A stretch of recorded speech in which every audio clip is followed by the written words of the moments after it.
Fala, povo de Deus. E aí, como vão vocês? Eu devo dizer que nós sentimos falta dos nossos encontros, né? Como é bom a gente estar reunido como igreja, como povo de Deus, e sem dúvida faz muita falta.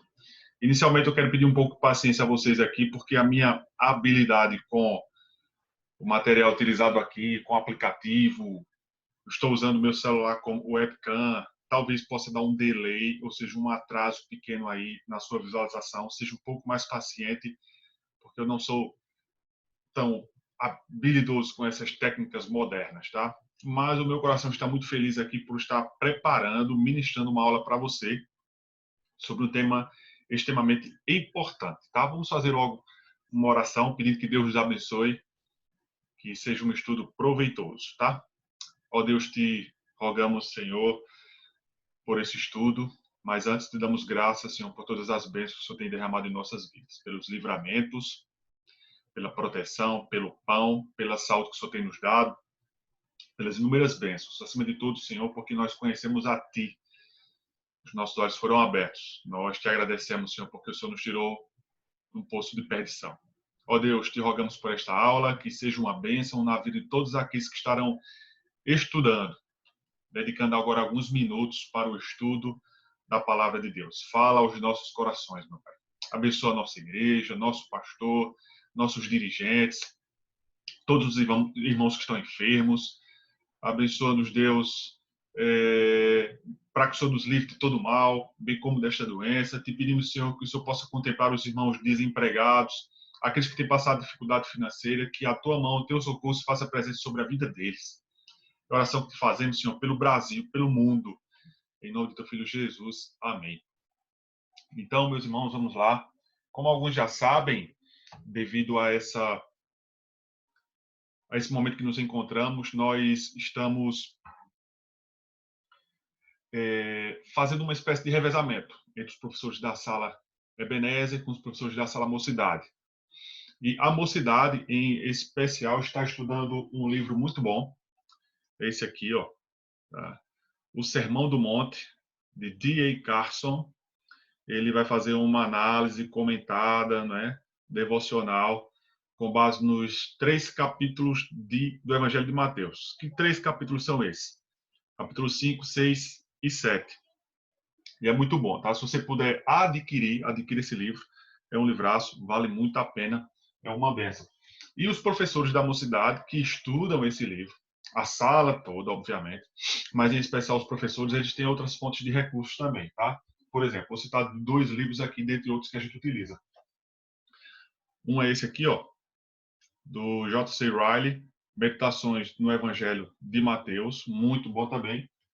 E um livraço também, um best-seller, né, que é do congregacional Mark Lloyd Jones. Show de bola. Show de bola esse livro aqui, tá? Bem grossinho aqui, ó, mas uma excelente fonte de pesquisa, mas se quiser fazer a leitura também, sem dúvida vai ser abençoado. Essas são apenas algumas outras fontes literárias que nós temos aqui em mãos, como sendo fonte de recurso de pesquisa para que a gente possa tornar essa aula cada vez mais dinâmica, cada vez mais importante, tá? Eu estou olhando aqui para a câmera e olhando aqui para meu slide também, tá? Para que vocês possam acompanhar. Meus irmãos, no Sermão do Monte, estudar o Sermão do Monte foi um período, e está sendo, porque estamos chegando aos seus capítulos finais, versículos finais, extremamente proveitoso para todos nós da mocidade. E agora para a igreja, né, para as outras salas da igreja que também têm acompanhado, haja visto nesse período de pandemia que nos encontramos. E, sem dúvida, é muito importante. Justamente por quê? Porque o Sermão do Monte, ele vai de encontro a tudo aquilo que faz parte da nossa velha natureza, a natureza não regenerada, nossos velhos pecados, né? A nossa conduta, o nosso pensamento, eles são fortemente confrontados. O próprio pastor Mark Lloyd Jones, o próprio escritor, né? Mark Lloyd Jones também chegou a afirmar o seguinte: o Sermão do Monte, acima de tudo, é um sermão prático. É preciso que vivamos conforme os seus preceitos. Não estão em pauta apenas algumas ideias éticas, mas antes preceitos que devemos aplicar e pôr em prática. Podemos dizer, então, meus irmãos, que nós chegamos ao ápice do ensino de Jesus, aos seus versos finais, que nos conduzem como uma espécie de um momento de conclusão e aplicação dos ensinos de Jesus, onde, obviamente, como eu falei, nós vamos encontrar as suas aplicações. E nesse momento final, né, Jesus está a nos ensinar, Jesus está a advertir o seu povo e dar luz ao texto com base em algumas ilustrações. Essas ilustrações dos dois caminhos, das duas portas, é uma passagem extremamente conhecida de toda a igreja. Tenho certeza que você já ouviu sermões e estudos sobre isso e tudo mais. Onde todo crente, todo povo de Deus, ele é convidado a escolher a direção de nossas vidas, né? Escolher as influências sobre as quais nós pretendemos nos submeter, nos colocar de forma submissa. E isso é um ensino maravilhoso por parte de Jesus, né? Essa ideia das ilustrações. Todos os escritores bíblicos, todos os autores, a maioria deles, perdão, né, utilizam-se dessa estratégia de usar de ilustrações para tornar mais rico o conteúdo a ser ensinado, e de forma mais que fique mais entendível pelo povo de Deus. E é importante que se diga que a ideia de dois caminhos a serem percorridos não é apenas uma prerrogativa do ensino do Senhor Jesus Cristo, mas outros autores bíblicos também utilizaram dessa ideia. E aí eu quero apresentar um slide para você, justamente para que possamos compreender isso que eu estou dizendo. Veja só. Antes é importante também que façamos a leitura do texto, né? Vamos fazer logo a leitura do texto. Que está no capítulo 7, versículo 13 e 14. Deixa eu só afastar aqui um pouquinho aqui para não atrapalhar você. Vou colocar mais para cima isso. Mateus capítulo 7, verso 13 e 14. Entrem pela porta estreita, porque larga é a porta e amplo o caminho que leva à perdição. E são muitos os que entram por ela. Mas estreita é a porta e apertado o caminho que leva à vida. E são poucos que a encontram, né? E aí eu estava falando de que outros autores bíblicos também utilizaram dessa ideia de dois caminhos. Por exemplo, nós vamos encontrar isto descrito no texto de Deuteronômio. Está dito o seguinte em Deuteronômio, capítulo 30, versículos de número 15 a 20. Quando se aproximava o fim de sua vida, Moisés falou com o povo e lhes disse: vê que proponho hoje a vida e o bem, a morte e o mal. Escolhe, pois, a vida para que vivas tu e a tua descendência. Josué também, capítulo 24, versículo 15, está escrito: quando Josué estava a ponto de transmitir o mando de seu povo, ao final de sua vida, enfrentou com a mesma eleição: escolhi hoje a quem servais.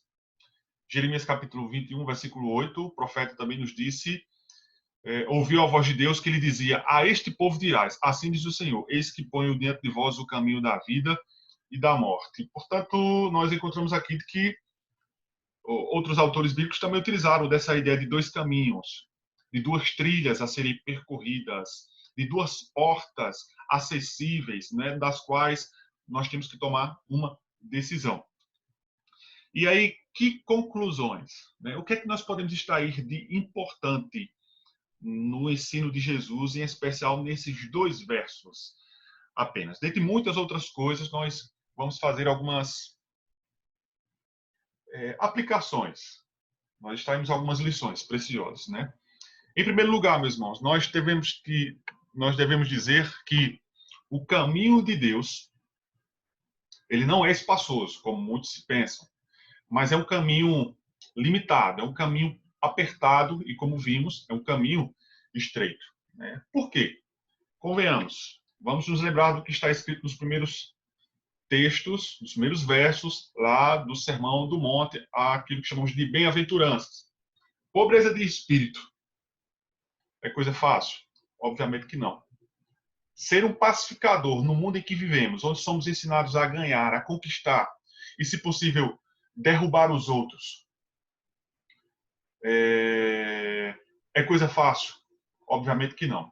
Justiça social sem busca do reconhecimento próprio, da autovalorização, para que outros reconheçam o que você está fazendo, é coisa fácil? Também não. Atitudes amorosas e desinteressadas também não são coisas que nos agradam, né? Então, na verdade, tudo isso é impossível que as façamos. Justiça própria, sermos o pacificador, bem-aventurados pobres e outras coisas que estão lá em todo o Sermão do Monte.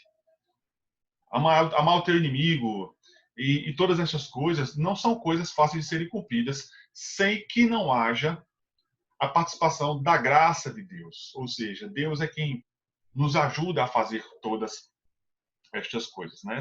É impossível de que venhamos cumpri-las sem a ajuda preciosa do Espírito Santo de Deus. E os convertidos são justamente aqueles, devem ser aqueles, que renunciaram a inúmeras coisas em suas vidas. Eles abriram mão de muitas coisas. E que terão de renunciar até o fim de suas vidas, para que possam assim seguir o Mestre e todas as suas recomendações. Pois o próprio Senhor nos diz: aquele que quiser vir após mim, negue-se a si mesmo, tome a sua cruz e siga-me. Por quê? Porque a porta é estreita. Por que renunciar? Porque a porta pela qual venhamos entrar, devamos entrar, e o caminho pelo qual temos que trilhar e percorrer é um caminho estreito, limitado, apertado. Ele não é espaçoso. Eu quero fazer os irmãos pensar, né, como pensou aqui com o Mark Lloyd Jones, fazendo a seguinte ilustração a respeito desse caminho. Ele fez nos pensar neste livro aqui, né, sobre a seguinte ilustração de que a ideia de um homem de que precisa passar por uma espécie de roleta. E só é possível passar nesta roleta uma pessoa de cada vez e desprendido de inúmeras coisas. Ele precisa abrir mão de inúmeras coisas para que ele possa passar nesta roleta, né? É tão apertado e estreito este caminho, vamos assim dizer, esta roleta, como uma espécie de roleta do ônibus, que nada é possível ser conduzido com ele.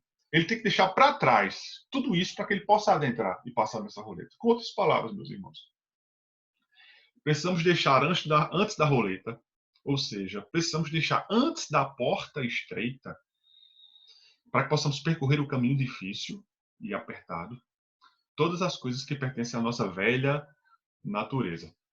Basta nos ler e meditar sobre o Sermão do Monte para que possamos chegar à conclusão de que essas coisas, como eu disse, que pertencem à velha natureza, as coisas que pertencem também ao mundo, devem ser deixadas de fora, antes da porta. Como bem disse o congregacional Mark Lloyd Jones, tem alguns tipos de bagagens que não serão admitidas no caminho cristão. Vou repetir. Ele diz o seguinte: tem alguns tipos de bagagens que não serão admitidas no caminho cristão. Por quê? Porque o caminho pelo qual nós vamos percorrer não é espaçoso, mas é limitado e poucos passam por esse caminho. Em segundo lugar, meus irmãos, veja aí no slide, esse caminho jamais pode ser descoberto, jamais pode ser conhecido por meio da opinião da maioria. E por quê? Porque, convenhamos, a maioria segue a passos largos pelo caminho da destruição, pela porta larga. Se temos que escolher o caminho onde passam poucos, sobre o qual a porta é estreita e é difícil, e do qual temos que nos desprender de inúmeras coisas para que possamos passar por ela, nós não podemos escolher e ser influenciados ou descobrir que o caminho certo é o caminho pelo qual a maioria percorre. Não é pelo simples fato de que, se a maioria está indo por este caminho, nós também devamos ir e este seja o caminho certo. Nós não podemos presumir que a segurança é tão somente porque os números nos demonstram isso. Todo mundo está indo por aquele caminho, então esse é o caminho correto, esse é o caminho mais seguro, esse é o caminho pelo qual eu devo trilhar. De maneira nenhuma. Veja o que diz Romanos capítulo 3, versículo 4. Abra aí sua Bíblia comigo em Romanos capítulo 3, versículo de número 4, o qual diz o seguinte: Absolutamente não. Seja Deus verdadeiro e todo homem mentiroso. Portanto, o caminho pelo qual devemos percorrer, trilhar, caminhar, ele não pode ser descoberto, conhecido e deduzido que seja o mais seguro, porque a maioria percorre esse caminho. Em terceiro lugar, meus irmãos, esse é o verso que acabamos de ler. Em terceiro lugar, o caminho estreito, ou seja, o caminho que conduz à vida, ele não pode ser percorrido enquanto formos motivados pelo desejo de agradar as pessoas. Inicialmente, nem a nós mesmos nós podemos agradar, não é verdade? Por quê? Porque o Sermão do Monte, como eu falei no primeiro ponto, ele nos desnuda de quaisquer vantagens ou quaisquer espécies de levantamento de egoísmos, né? Egocentrismo, colocar um homem como centro. O Sermão do Monte coloca Deus como centro e, em consequência disso, o próximo como preocupação das nossas ações, né? O que dizer do desejo de agradar aos outros? Não tem como. Nós somos influenciados a todo momento a agradar os outros. Por quê? Para que possamos elevar a nossa justiça própria, muitas das vezes.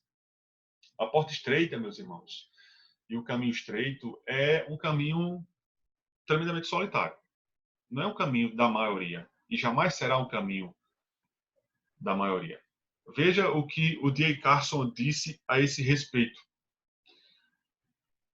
Os verdadeiros discípulos de Jesus não jogam para a torcida, nem formam seus valores segundo os princípios da aprovação passageira dos caprichos da moda.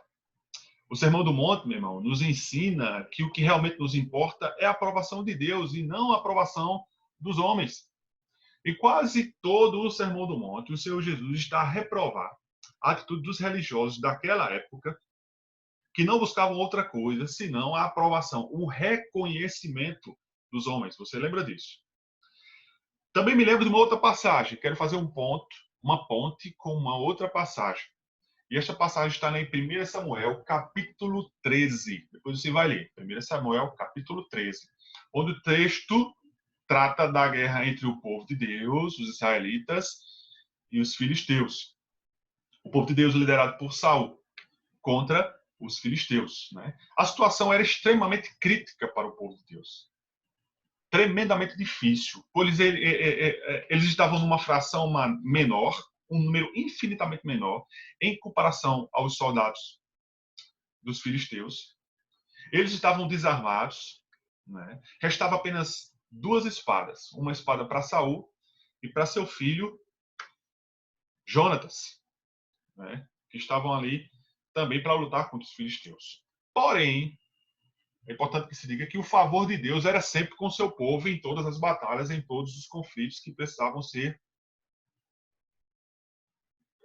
enfrentados. Bastava tão somente o quê? De que o povo, através dos sacerdotes, sacrificasse, oferecesse um sacrifício a Deus, porque isso iria garantir o favor de Deus sobre o seu povo. Deus daria instruções, Deus daria estratégia, Deus daria o seu favor sobre o seu povo à medida que o povo sacrificasse para que pudesse lutar, né? Porém, Saul, forçado pelas circunstâncias, forçado pelo povo, no desejo de agradar a maioria, ele resolveu ele mesmo fazer o papel que não lhe caberia. E o que foi que ele fez? Ele sacrificou, tarefa exclusiva do sacerdote e não do rei. E isso, como sabemos, trouxe inúmeras consequências para o rei Saul por conta dessa má decisão da qual ele preocupou-se tão somente em agradar o povo, né? Quando somos forçados pelas circunstâncias, nós somos tendenciosos em agradar o povo. Atos capítulo 5, versículo 29, está aí na sua tela, diz: importa antes obedecer a Deus que aos homens, meus irmãos. Portanto, nós não podemos ser levados pelo desejo de agradar os outros. Nós precisamos agradar a Deus. Em quarto lugar, veja comigo. Em quarto lugar, cada um desses caminhos tem um significado eterno além deles. Já chegou a pensar nisso? Pois é, cada um desses caminhos tem um significado eterno além deles. Nos dois casos, ou seja, nos dois caminhos, a questão é a mesma e única. O problema está nos destinos sob o qual esses caminhos nos conduzem. J. Carson afirmou o seguinte: o trágico é que pessoas sensatas, em todos os outros aspectos, ficam tão encantadas com a amplidão e com a popularidade do seu caminho que não pensam muito no seu destino, para onde estão indo. Jesus está nos chamando, meus irmãos, Jesus está nos convocando e fazendo-nos pensar, a considerar com extrema atenção, com extremo cuidado e zelo, as consequências que esta escolha indevida poderá nos levar. Lembra lá do Salmo 73? Do salmista Asaf, Salmos de número 73? Depois você pode fazer essa leitura, tá? Ali nós tiramos um grande exemplo. O salmista Asaf viu que aqueles que prosseguem pelo caminho largo, se assim podemos dizer, eles normalmente prosperam muito mais do que o povo de Deus. E no início do Salmo, quando você vai ler o Salmo 73, você percebe que eles é de se assustar. O salmista se assusta, não é? Com aquilo que ele percebe quando ele passa a olhar como vivem os ímpios, a prosperidade, o sucesso que os ímpios têm, não é? Ele vai dizer o seguinte, no Salmo número 73. Pensando dessa forma, está aí no slide, em vão eu conservei puro o meu coração e lavei as minhas mãos em sinal de inocência. Asaf está dizendo o seguinte: rapaz, parece que todas as minhas opções, parece que as minhas escolhas, e parece que o caminho pelo qual estou percorrendo não está me levando a nada. Eu vejo que está dando tudo errado. Né? Se eu tento ser um certinho, se eu tento seguir os ideais de Deus para a minha vida, olha o que é que eu passo. E aí vejo fulano, beltrano e ciclano, que faz tudo ao contrário do que eu estou fazendo e parece que tudo dá certo. Não é? Eu tenho certeza que talvez você já tenha se sentido assim. Algumas vezes eu já me senti assim. Já fiz essa infeliz reflexão sobre a minha vida. E talvez nós tenhamos ficado frustrados em alguns momentos, como talvez, como sem dúvida, o salmista de Davi, Asaf, perdão, se sentiu.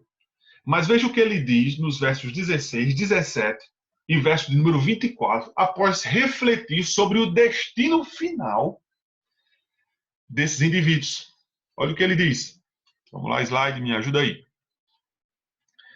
Todavia, quando busquei compreender tudo isso, veja que ele fez uma autoanálise do destino final, né? Ele fez um levantamento, ele chegou a refletir. Reconheci que estava diante de mim, que estava diante de uma tarefa muito acima das minhas forças. Até que entrei na casa de Deus e então compreendi o destino dos ímpios. Tu me diriges de acordo com os teus desígnios e no fim, veja que bênção, me acolherás em glória. Ele fez uma análise. E quando ele pensou no fim, quando ele observou o destino final, quando ele observou as consequências dessa infeliz escolha, ele viu que o que ele estava fazendo era o correto. E tenho dúvida de que ele não se sentiu arrependido depois de tudo isso. Martyn Lloyd-Jones afirmou o seguinte, meus irmãos: o indivíduo que não medita sobre o seu destino final é um insensato. O indivíduo que faz da viagem da vida terrena uma finalidade em si mesma não é lógico, mas é incoerente. Queridos, no texto em questão, somos chamados à ação. Você percebe isso? Somos chamados a tomar uma decisão, a decidir. O Senhor nos deu uma ordem. Veja que lá está no imperativo. E esta ordem é para seguirmos pela porta estreita e seguirmos pelo caminho difícil. Após escolhido o caminho certo, meus irmãos, nós não podemos nos dar ao descanso ou à tranquilidade. A Bíblia diz: vigiai e orai. Martyn Lloyd-Jones ainda disse algo muito interessante. Veja o que ele disse. Não está no slide, perdão. nas dimensões espirituais, não há aquilo que poderíamos chamar de férias. Eu posso tirar férias no meu trabalho, eu posso tirar férias na escola, eu posso tirar férias em qualquer lugar. Porém, não pode existir férias em nossas vidas espirituais, meus irmãos. Nós temos de escolher a porta e o caminho certo, e em seguida perseverar neste caminho. Não há espaço para descanso. Mas permitam-me abrir uma observação extremamente importante. Se o Senhor Jesus nos ensinou a escolher por uma das portas, e que é a porta estreita e que conduz ao caminho estreito, então eu posso deduzir, por acaso, de que eu sou salvo, de que nós somos salvos mediante nossa escolha, mediante a nossa decisão de escolher a porta e o caminho, segundo as Escrituras e segundo o que nós cremos, obviamente que não. Isso é impossível. Nós sabemos de que é impossível que o homem seja salvo pelos seus próprios esforços. Óbvio que eu não sou salvo mediante o ato de entrar numa porta. Eu não sou salvo mediante o ato de escolher um caminho a ser percorrido. Mas ao fazer isso, meus irmãos, eu estou atestando, eu estou evidenciando, deixando claro de que o caminho pelo qual estou percorrendo é o caminho dos salvos. Eu estou evidenciando de que eu sou um salvo. Portanto, quando o indivíduo ele resolve entrar pela porta estreita, ele está deixando claro de que ele é salvo, de que ele foi salvo pelo Senhor Jesus. É importante deixar isso aqui claro, meus irmãos, para que não venhamos aqui fazer qualquer espécie de defesa ou insinuações o fato de que a salvação tem uma participação do homem. De maneira nenhuma. Não é por obras, como sabemos. Efésios capítulo 2. É tão somente pela graça, por meio da fé.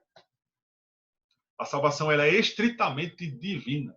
Eu gosto muito de uma declaração dada pelo presbítero Oséias, da qual ele disse o seguinte: a única coisa em que o homem contribui em sua salvação é com seus pecados. É a única coisa. E convenhamos, para participar dessa forma,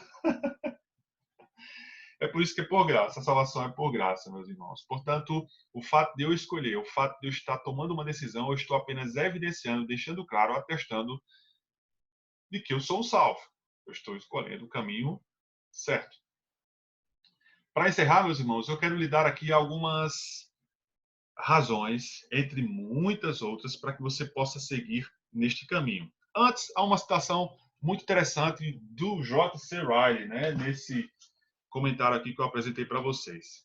Ele vai dizer o seguinte: certamente é melhor alguém entrar na vida eterna na companhia de uns poucos do que ir para a perdição na companhia de muitos. Não é verdade? Mas vamos aqui a algumas reflexões finais que vão nos servir de incentivo para seguir no bom caminho, ainda que seja difícil, ainda que seja apertado. Em primeiro lugar, meus irmãos, nós temos que escolher uma das entradas. Na verdade, entraremos pela porta larga ou pela porta estreita. Em segundo lugar, nós temos que escolher uns caminhos. Andaremos pelo caminho largo ou pelo caminho estreito. Em terceiro lugar, essas companhias. Nós vamos seguir a multidão quando se fala de gente ou nós estamos preparados a andar com a minoria? Em último lugar, nós devemos observar bem os destinos. Esse destino vai nos conduzir à vida ou esse destino vai nos conduzir à morte? Mas aí vem os incentivos, né, para seguirmos no bom caminho. Em primeiro lugar, meu irmão, o que te espera no final do caminho? O que é que está lá no final do caminho? Eu quero convidar você a ler comigo o texto de 1 Pedro, capítulo 1, versículo 4. 1 Pedro, capítulo 1, versículo 4. Abra aí comigo sua Bíblia. 1 Pedro, capítulo 1, versículo número 4. Por mais, meus irmãos, que tenhamos de sofrer nesta vida e neste mundo no qual nós vivemos, todo filho de Deus está devidamente destinado a viver com o Senhor da glória, avançando na direção de uma herança que, como disse Pedro no texto que vamos ler, é incorruptível. sem mácula e reservada nos céus. 1 Pedro capítulo 1, versículo 4. Para uma aliança que jamais se extinguirá, nem tampouco será desonrada ou perderá seu valor. Herança preservada nos céus para vós. Meus irmãos, isso é o que te espera. Um caminho de glória, de descanso, de repouso, sabe? Do qual não poderá ser interrompido, destruído ou corrompido. Você vai viver nos céus eternamente. Você vai ter um descanso de todo esse mundo, de toda essa loucura, de todo esse frenesi. O Senhor está preparado. Isso é o que te espera. Esse é o primeiro incentivo que eu posso te dar nesta hora. O segundo e maior incentivo, de todos os incentivos que eu gostaria de te dar, é quem te espera, meu irmão, ao final deste caminho. Se o que te espera é um lugar glorioso, maravilhoso, eu quero fazer você pensar não apenas no objeto, não apenas no ambiente. Eu quero te fazer pensar no Senhor do ambiente. Aquele que te espera no final do caminho. Mateus capítulo 25, versículo 34. Era para mim ter posto os slides aí, eu acabei esquecendo. Mateus capítulo 25, versículo de número 34. Olha o que diz Mateus 25, 34. Então dirá o rei a todos os que estiverem à sua direita: vinde, benditos de meu Pai. Recebei como herança o reino, o qual vos foi preparado desde a fundação do mundo. Sabe quem está a esperar? Cristo está esperado com você. Cristo está nos esperar. Alguém extremamente importante no final deste caminho, aguardando a nossa presença, e ele é Jesus Cristo, meus irmãos. E logo em breve estaremos na bendita companhia, contemplando o seu bendito rosto e desfrutando da sua maravilhosa presença por toda uma eternidade. Meus irmãos, que Deus nos abençoe em seu Filho Jesus Cristo. Veja aí que povo lindo, ó. Uma fração da juventude, uma fração da mocidade, das quais, uma vez por mês, nós nos reunimos antes da EBD para tomar um grande café da manhã. E aí participam oficiais da igreja, veja lá o presbítero Everaldo no fundo, veja nosso irmão Orlando, Edivane e muitos outros. Né? Além de jovens, alguns oficiais também da igreja participam desse momento de comunhão. Como é bom, não é? E como nós sentimos falta deste momento precioso. Oramos a Deus para que logo, logo possamos estar de volta, tá? Não esqueça, tá? Devemos escolher o bom caminho. E este bom caminho é apertado, é difícil, poucos passam.